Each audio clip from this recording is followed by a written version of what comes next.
प्रेम से बोलिए शंकर भगवान की जय। माता गौरा पार्वती गणपति ललनमा की जय। हर हर महादेव। देवों का देव महादेव जी के चरण में प्रणाम करती हूँ, मेरा प्रणाम स्वीकार हो।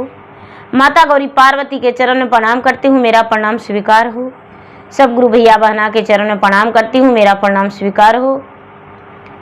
सब देवी देवताओं के चरण में प्रणाम करती हूँ, मेरा प्रणाम स्वीकार हो। गुरु भाई बहना, मैं एक कथा सुनाने जा रही हूँ। इस कथा को पूरा सुनिए और रहस्य जानिए। हर हर महादेव। गुरु भाई बहना, एक राजा थे और एक रानी। राजा साहब के एक ही बेटा था। बड़ा मांगला चंगला से हुआ था, बड़ा मनीता के बाद हुआ था। राजा साहब अपने बेटा को इतना प्यार करते थे, जो कहता था वो बेटा को बात सुनते थे। बेटा की हर बात अपने सलाखों पे रखते थे। धीरे धीरे समय बीत रहा था। राजा साहब का बेटा बड़ा हो गया, विवाह का योग हो गया।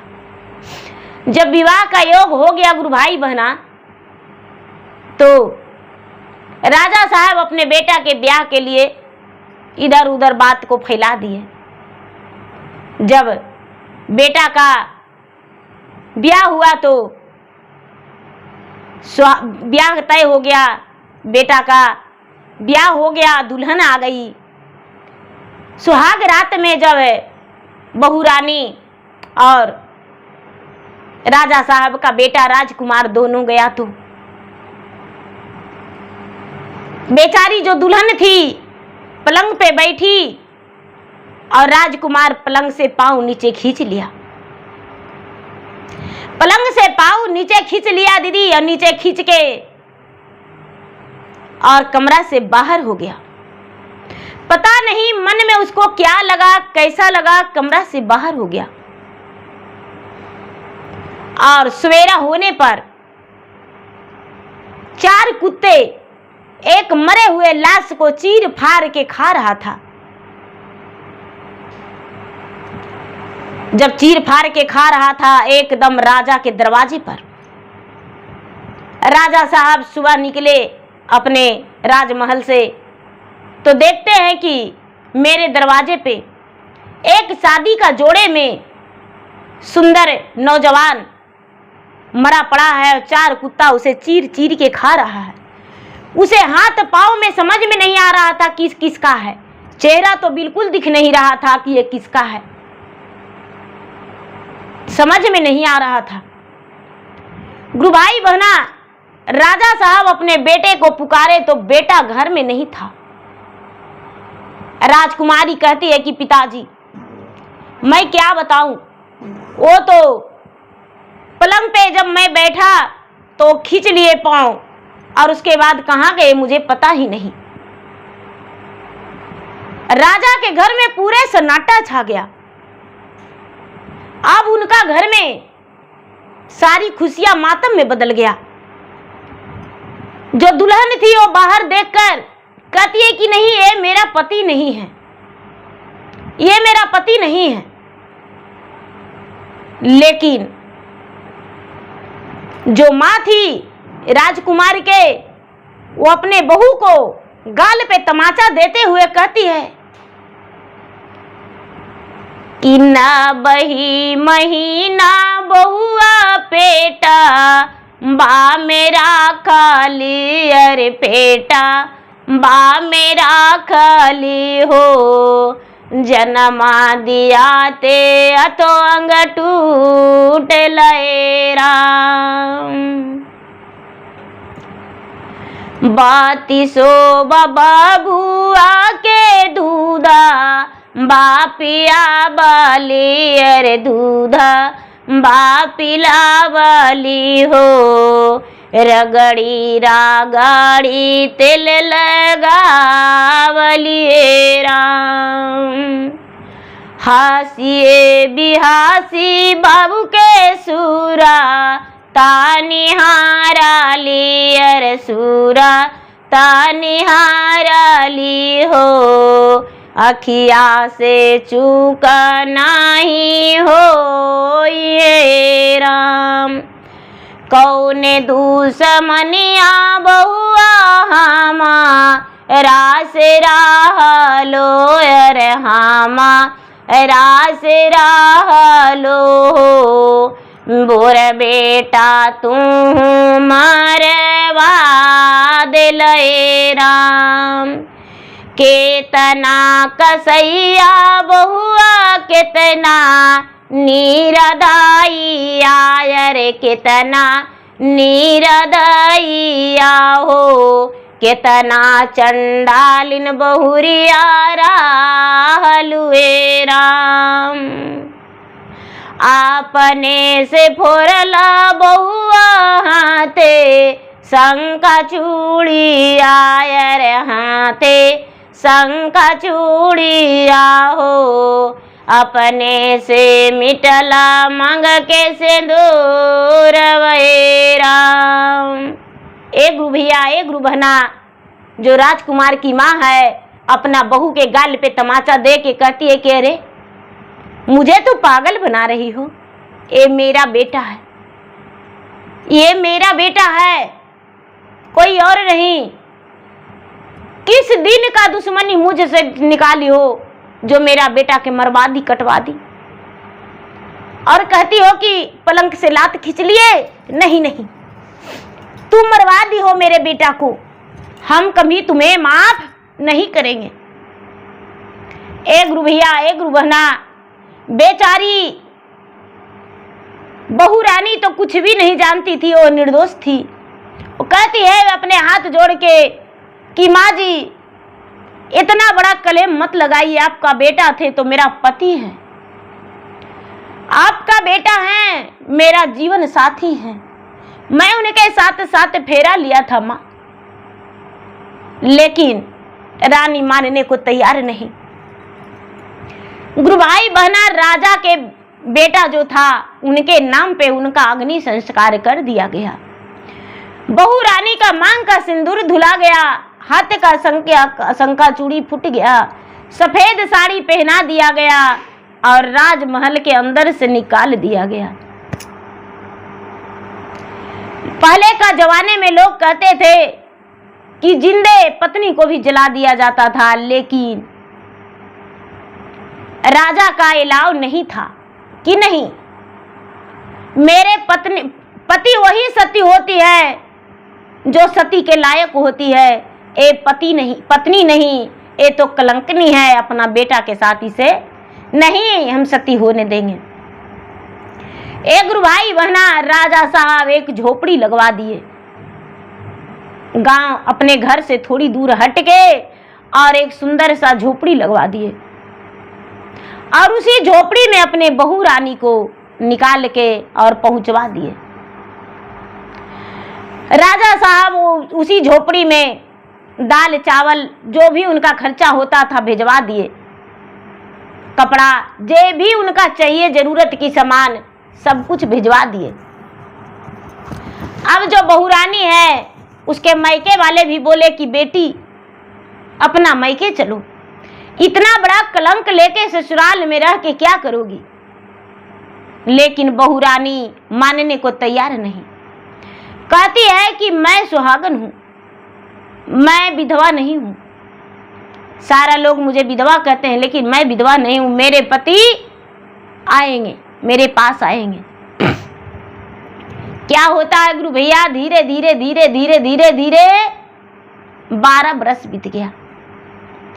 जब 12 बरस बीत गया, बेचारी जो महल में रहने वाली एक झोपड़ी में रह रही है, वो क्या करती है कि रोज के रोज वन में चली जाती थी, लकड़ियां इकट्ठा करके और जमा करके लाती थी, उससे जलावन के लिए, और उससे गांव वाले भी कोई नहीं बात करते थे। गांव का लोग, घर का लोग कोई भी नहीं बात करते थे। बेचारी अपना बड़ी दुखी जीवन व्यतीत कर रही थी। एक दिन के बात है कि गुरु भैया बहना जंगल से एक सुंदर सा बंदर आया और बहू रानी के पास बैठ गया। बहू रानी उसे देखकर डर गई, लेकिन बंदर जो था अपने हाथ से लकड़ी बीन के इकट्ठा करने लगा। जब लकड़ी बीन के इकट्ठा करने लगा तो सोचती है कि अरे ये बड़ा प्यारा बंदर है, ये तो मनुष्यों के जैसा मेरा लकड़ी इकट्ठा करने लगा, ये तो छींट देता। एक गुरु भैया, एक गुरु बहना, बेचारी बहू रानी बंदर को बोली कि क्या तू प्यासे हो, पानी तुम्हें चाहिए? बंदर ने सर हिला दिया, हाँ मैं प्यासा हूं। बेचारी बहू रानी पानी दे दी और बंदर ने मनुष्यों की भांति पानी पी लिया। बहू रानी पूछती है क्या तू भोजन करेगा? बंदर ने सर हिला दिया, हाँ भोजन करेंगे। बहू रानी अपने झोपड़ी के पास ले गया उसे, और उसके पास बचा खुचा भोजन था वो दे दिया। बंदर भोजन कर लिया और इसके बाद फिर से जंगल की ओर चला गया। बहू रानी का तन सन्नाटा हो गया। अरे जैसे लग रहा है कि मेरा नजर के सामने से कोई मेरा अपना दूर हो गया है, ये कैसे हो सकता है? वो बंदर से मेरा क्या रिश्ता था? रात में भोजन बनाई खाई, सवेरा होते ही फिर से वन में चली गई लकड़ी चुनने के लिए। जब लकड़ी इकट्ठा कर रही थी तो बंदर फिर से आया और बहू रानी का पूरा रोम रोम एकदम खुशी से भर गया। बंदर के तरफ निहारने लगी। बंदर इसके करीब आ गया। बंदर करीब आ गया। अब तो बंदर के साथ ये खेलती, बंदर के साथ बातें करती। बंदर एकदम पूरा जंगल से बढ़िया बढ़िया फलहरियां लेकर इसे ला के देता। अब इसे जंगल में लकड़ी तोड़ना नहीं पड़ता था। पूरा पेड़ पर चढ़ चढ़ के बंदर लटक लटक के मोटे मोटे लकड़ियां भी सूखा हुआ तोड़ देता था। अब इसे लग रहा था कि इसका जीवन में कोई दुख ही नहीं है। एक दिन के बात है कि पूरा जोर से बारिश बरस रहा था, बादलें गरज रहा था, बिजलियां चमक रहा था और चारों कोना घना घोर बादल घेरा हुआ था, काले काले बादल। ये बेचारी बहू रानी अकेले एकदम घबरा रही थी और पानी में भीजता हुआ बंदर आके इसके पास दरवाजे से बाहर खड़ा हो गया, झोपड़ी के पास खड़ा हो गया। बहू रानी को लगा कि यहाँ लगता है कि वो बंदर बाहर खड़ा है। बाहर झांक के देखी तो बंदर सचमुच, आओ बंदर राज, आओ इस कुटिया के अंदर आ जाओ। बंदर ने अंदर चला गया। पूरा बदन भींगा हुआ था, दलदल कांप रहा था बंदर। बहू रानी सोची अरे क्यों ना लकड़ी जला के इसको बदन पूरा बढ़िया से कपड़े से पोंछ के सेक दूं, सूख जाएगा। क्या करती है बहू रानी कि बंदर का बदन को पूरा पोंछ दिया और बंदर अपने शरीर को पोंछवा लिया। अग्नि जलाई तो अग्नि के सामने बंदर बैठ गया। पूरा उसका शरीर जो है एकदम आराम मिलने गया और सूख गया। अब क्या होता है गुरु भैया बहना कि बंदर का गहरा नींद पड़ गया। जब बंदर का गहरा नींद पड़ गया तो बेचारी बहू रानी भी बंदर के सिर पे सिर रख के और सो गया। ना जाने कब कैसे दोनों का गहरा नींद पड़ गया और पति पत्नी का संबंध बन गया एक बंदर से। सवेरा हुआ, जो बहू रानी थी बंदर को सूरत को निहार कर बंदर से बातें की। अरे भाई, अरे मेरे प्यारे बंदर, तुम्हें भी अभी नींद टूटा? मेरा भी अभी टूटा है। हाँ, मेरा भी अभी नींद टूटा है। अब बंदर प्रतिदिन आने लगा। कुछ दिन के बाद बहू रानी को पता चला कि मैं गर्भवती हूं, मैं गर्भवती हूं और पूरा उल्टियां होने लगा। बंदर आना छोड़ दिया बंदर जंगल की ओर चला गया।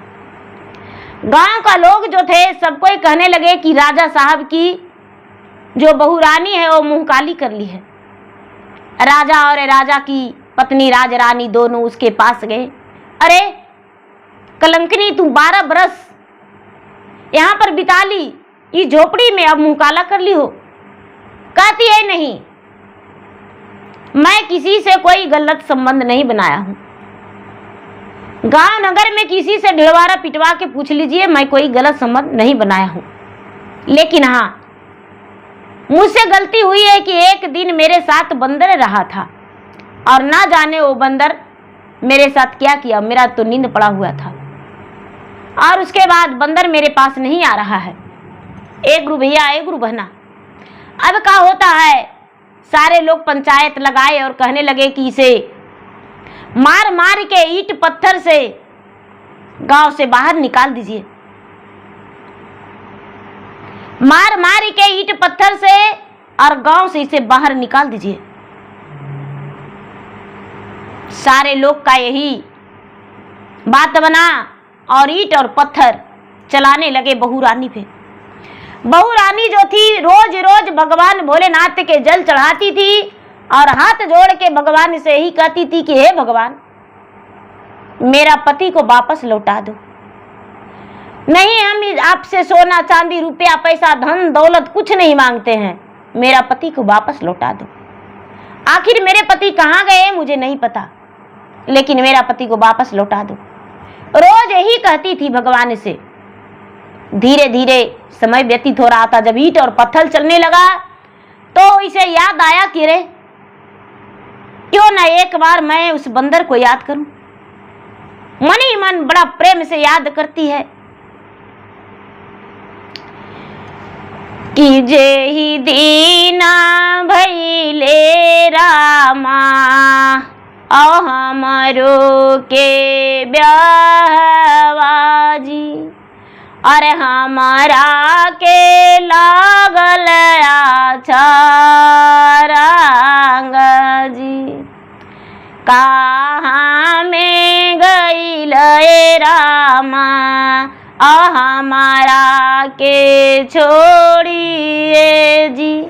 अरे सब मिली ली है मोरा प्राण जी, अरे नहीं हम बोलली तो हसे और नहीं हम हंसली जी। अरे तोहरी निसनिया मोरा ओद्रा जी। बड़ा प्रेम से कहती है, मन ही मन सोच के कि देखिए आप कहाँ चले गए हैं, ये लोग तो मेरा प्राण ले लेंगे। अरे नहीं, हम आपसे इस बारे में संबंध बनाए नहीं कुछ, और उसके बाद आपका निशानी भी आप मेरा पेट में पल रहा, आप कहाँ हैं? जो भी इस बच्चे का पिता है मेरे सामने आइए। एक गुरु भैया, एक गुरु बहना, जो बंदर है, बंदर एकदम विराट रूप बना के और एकदम इसके सामने खड़ा हो गया और एक महात्मा आके और कहते हैं कि इस इंसान पे क्यों ईंट और पत्थर चला रहे हो? इस पे ईंट और पत्थर नहीं चलाओ, ये सती है, गंगा जल की तरह पवित्र है। सारे लोग कहने लगे कि अरे यही साधु का कर्मात है। एगो बंदर लेके आया है, लगता है बंदर के साथ किसी के पास भी जाके बहू बेटी के प्रतिष्ठा को भंग करता है। इस साधु को इस ईंट और पत्थर चला दो। एक गुरु भैया, एक गुरु बहना, जब साधु बाबा पे ईंट पत्थर चलाने लगे तो जो पत्थर चलाता है उसी का कान पट्टी फटता है, जो डंडा चलाता है उसी का पैर टूटता है। सारे लोग त्राही त्राही तुरंत हो गए। अरे वो पत्थर तो साधु को लगता ही नहीं, मेरे कनपट्टी पे लग गया तो कनपट्टी में चोट लगा, मेरा आँख फूट गया, मेरा हाथ टूट गया, मेरा पाँव टूट गया। सारे लोग करने लगे। ये बहू रानी नहीं है, जादूगरनी है। अब उसका जादूगरनी भी नाम पड़ गया।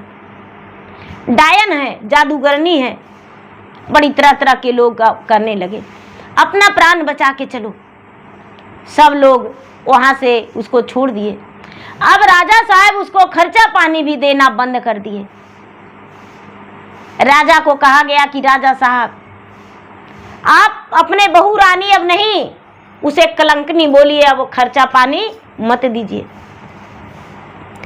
ए गुरु भैया, ए गुरु बहना, अब क्या होता है, राजा साहब खर्चा पानी भी नहीं देने लगे। बहू रानी उसी कुटिया में आ गई, भगवान से प्रार्थना करती है कि हे भगवान, अब हम क्या करें, अब हम क्या करें। मुझे समझ में नहीं आता है कि इस बच्चा को कैसे बचाएं, इस बच्चा के सहारे हम जी लेते, लेकिन अब तो राजा साहब मेरा खर्चा पानी भी नहीं देने लगे।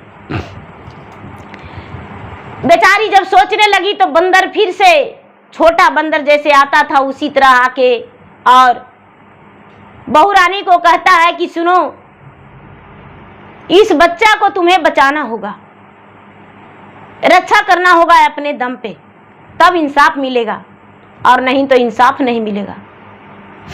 ए गुरु भाई बहना, रानी बेचारी बड़े हिम्मत करके बहू रानी और कुटिया में रही।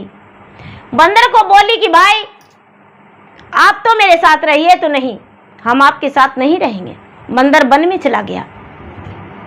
जब वन में चला गया, फिर से रात्रि में कुछ लोग आए और रानी को कोई भाला से, कोई गड़ासा से, कोई तिरछुल से लोग मारने के लिए गांव वाले बहुत सारे महिलाएं आए कि इसको चलो महिलाएं मिलके काट देंगे, मार देंगे, एक कलंकनी हट जाएगी गांव से, गांव का तहस नहस बर्बाद करके रख रही है। सब लोग जब गए तो सब लोग माटी के मुरुत जैसा, कोई हाथ ऐसे कैले, कोई हाथ ऐसे कैले, कोई हाथ ऐसे कैले, सब माटी के मुरुत जैसन खड़ा हो गए। अब किसी का हाथ भी रानी पर नहीं उठा, ये बहू रानी पर। सवेरा हो गया, जिसके बहू बेटियां वहां पर थे मारने के लिए मौजूद हो तो दंग रह गए कि माटी के मुरुत जैसा सब कैसे खड़ा है। किसी का आवाज नहीं निकल रहा है, किसी का भी हाथ नहीं हिल रहा है, पांव नहीं, शक्तिमान लगा हुआ है। गांव के लोग गए और जाके बहू रानी से अर्जू किए कि बेटी, अरे हम जानते हैं कि तू जादूगरनी हो, लेकिन इस सब को ठीक कर दो। क्यों अंदर क्या कर रही हो, बाहर निकलो। बहू रानी को कोई पता भी नहीं था, सब दरवाजे पर ऐसे हो गया था। बहू रानी अपने झोपड़ी के अंदर से निकली तो देखती है, अरे ये कैसे। वो सोचती है कि मेरा बालक के पेट का अजनबी है, कोई भगवान का अवतार है, तब तो इतना इसको बचाने के लिए हो रहा है। सब लोग गांव वाले चले गए, ऐसा ऐसा कई विपत्तियां आया, लेकिन कोई कुछ नहीं किया। धीरे धीरे धीरे धीरे धीरे धीरे 9वां महीना पूरा हो गया। अब जब 9वां महीना पूरा हो गया गुरु भैया बहना, तो बेचारी का दर्द उठ गया। जब दर्द उठ गया तो उसके संभालने वाला कोई नहीं, डगरिन को बुलाने वाला कोई नहीं। याद करती है कि कहाँ गए हो मेरे बच्चे का पिता, अब मुझ पे भारी संकट आया हुआ है। बंदर आया और दौड़ के डगरिन के पास गया। डगरिन कहती है कि नहीं, राजा से पूरा घोषणा करवाया गया है कि उसके पास कोई नहीं जाए, कोई नहीं बोले, मेरा फांसी चढ़ जाएगा। बंदर बोला कि देवो का देवो ए डगरिन, अगले गाले हारावाजी, और देवो सोने मुठी छुड़ी जी, लाली चुंदरी आए डगरिन, आ तोहरो पे नए वो, अरे हीरावा से मोतिया खोइछा भराए बजी। बंदर कहता है कि देखो डगरिन, सोने के हार गला में देंगे और लाल चुंदरी देंगे, जो छुरी देंगे काटने के लिए नर सोना के देंगे, और हीरा मोती खोइछा भर देंगे। मेरा वो जो बहू रानी है उसका जाके और नर काट दो, बच्चा जाके और संभाल दो। डगरीन कहती है कि अवश्य जाएंगे। तो डगरीन कहती है चाहे जिया रहे मोरा चाहे जिया जाए तेजी, अरे हमें करवाया अपन काम जी। वो कहती है कि चाहे जान रहे चाहे मेरा जाए, हम जइबे करेंगे, नहीं काहे जाएंगे, तो मेरा काम है। डगरीन चल गई। जब बच्चा जन्म लिया तो बच्चा हाहा के हंसा ठठा के जन्म लेते और पूरा हीरा मोती छितरा गया, भर मुंह हीरा मोती छितरा गया, पूरा बुना गया। और जो बच्चा है, बच्चा उठ के बैठ गया। डगरीन है जो डगरीन नर काटी और नर काटते के साथ बच्चा उठ के बैठ गया। बेचारी बहू रानी एक इंसानी था, वो कहती है कि भाई मेरा गोद में रहना है, मेरा सीने से दूध पीना है और दुनिया को एक बालक बन के दिखाना है। तुम कौन हो मेरा ओद्र से जो हम नहीं जानते हैं, लेकिन इस रूप में तुम्हें नहीं रहना है। अब तो नन्हा सा बच्चा बन गया और गोद में अपने माता के आंचल से पल्लू से ढक के दूध पिया, गोद में खेलने लगा। डगरीन जो थी, डगरीन रोज जाती थी, तेल लगाती थी, बार अंजरी हीरा मोती लेके जाती थी।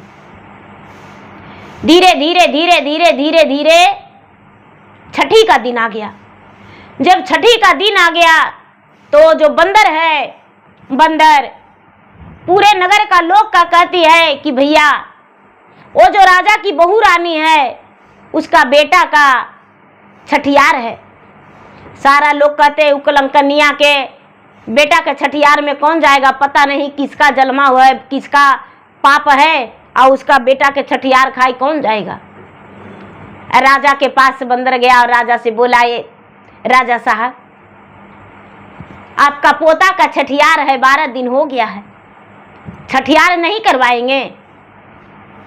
राजा कहते हैं कि हमको पोता कहां से, वो तो कलंकनी है। बंदर जो था, बंदर बोला कि देखिए यदि आप नहीं जाएंगे तो आपका नगर में पूरा आग लग जाएगा और एक बूंद पानी के लिए पूरा प्रजा तरसेगा। आप सोच लीजिए। गुरु भैया बहना सारा लोग उसके घर खाने के लिए तैयार हो गए। छठियार में 12वें दिन छठियारी रखाया गया। बड़ा धूम। बंदर जो है, बंदर हलवाई लाया, बंदर जितना सामान था सब कुछ एडजस्ट किया, पंडाल अंडाल जितना था सब कुछ लगवाया और लगवा के और खाना के लिए इंतजाम किया, छठियारी पुजवाया। सब लोग गए, रानी और जितना न्योतारी जितना परिवार थे सब लोग गए। जब सब लोग भोजन कर लिए, सब लोग भोजन कर लिए तो जो बंदर है, बंदर अपने पिता को पैर पकड़ के कहता है कि पिताजी अब तो मेरा श्राप से मुक्त कर दीजिए। राजा कहते हैं कि ये कैसा बातें करता है, श्राप से मुक्त तुम बंदर? हाँ पिताजी, आपके श्राप से हम एक बंदर बने हैं। याद कीजिए जब आपके साथ हम मंदिर गए थे और मंदिर में आप जब पूजा कर रहे थे तो आपके सिर पर हम लौट गए थे, तो आप क्या बोल रहे थे? बोले क्या बोले थे, याद है? राजा के तुरंत याद आया कि अरे हम तो मंदिर में ध्यान लगाए हुए थे, 3.5 घंटा ध्यान रोज लगाते थे और ध्यान में थे तो मेरा बेटा मेरा सिर पे कूदा, माथा पर अपना बच्चा की हरकतें किया और बोले कि अरे तू बंदर जैसा मेरा सिर पर कर रहे हो तांडव, जाओ तू 12 बरस बंदर बन के रहेगा, तू पत्नी सुख नहीं पाएगा, 12 बरस वन में बिलटेगा, 12 बरस तू देखना। और जब तुम्हारा पत्नी मां बन जाएगी तेरे बंदर रूप में, उस तुम्हें स्वीकारेगी तबे तुम पिता बन सकता है, वो पिता के श्राप मुक्ति होगा तबे। पागल करके धर दिया है। अब तो राजा भौचक्के में पड़ के और बंदर को कहते हैं कि अरे बेटा, मुझसे तो बहुत बड़ा भूल हो गया। हाँ, ये श्राप तो हम तुम्हें दिए थे, ये सच है कि हम श्राप दिए थे। और जाके राजा तुरंत भगवान भोलेनाथ के शरण में गिर गए। हे भगवान, जब राम के वन में जाना था तो कैकेयी के कलेम लगना था। मेरा बेटा को बंदर तो बनना ही था, 12 बरस भटकना था, तो मुझ पे इतना बड़ा कलेम लगाए भगवान, आज तो भी कल्याण कर दीजिए। एक गुरु भाई बहना, राजा साहब बहुत अर्जू मिनती किए, और जब अर्जू मिनती किए तो भगवान भोलेनाथ जो हैं त्रिशूलधारी, जटाधारी, मृगछालाधारी, तुरंत वहां प्रकट हो गए पूरा सकलो समाज में। क्योंकि नाच मोजरा के साथ बंदर जो था तैयारी किया था अपना बेटा को छठियारी में, और त्रिशूलधारी वहां प्रकट होके और बंदर के सामने एन मस्तूका के हाथ फेर के और आशीर्वाद दे के और कहते हैं कि अभी तुम्हारा बदन जो है तुरंत राजकुमार का हो जाएगा। और बंदर एक राजकुमार बन गया। बंदर जब राजकुमार बन गया गुरु भाई बहना, सारा लोग देखते ही देखते रह गए। अब रानी और राजा दोनों अपने बहू को गले में लपट के और कहते हैं कि बेटी तू सती थी, मैं पापी था, अरे तुम पे इतना अत्याचार किए। अब राजा कहते हैं कि मेरे दरवाजे पर वो लाश कैसा था। भगवान भोलेनाथ कहते हैं वो तो किसी का लाश कुत्ता लाके और वहां पर खा रहा था, कई दिन का मरा पड़ा था, वो तुम्हारा बेटा नहीं था। रानी है जो कहती है कि हम उतना दिन बेटा को सेवे 20 बरस, लेकिन हम नहीं देखे। लेकिन बहू रानी मेरा मानने को तैयार नहीं थी कि वो मेरा पति है। जो बेचारी बहू रानी थी वो बोली कि माँ जी मेरा विश्वास अटूट था और मैं भगवान से प्रतिदिन अपने सुहाग की रक्षा करने को लिए कहते थे, और भगवान मेरा पति देव को अच्छे से रखे हुए थे और आज मेरे पति मिल गए। पूरे नगर का लोग बहू रानी के नाम से जय जयकार किए और सब लोग धन्यवाद किए। जो बंदर था गुरु भाई बहना, बंदर एक राजकुमार बन गया। अब राजा ढोले बाजने के साथ अपने घर में बेटा को और बहू को और पोता को प्रवेश किए।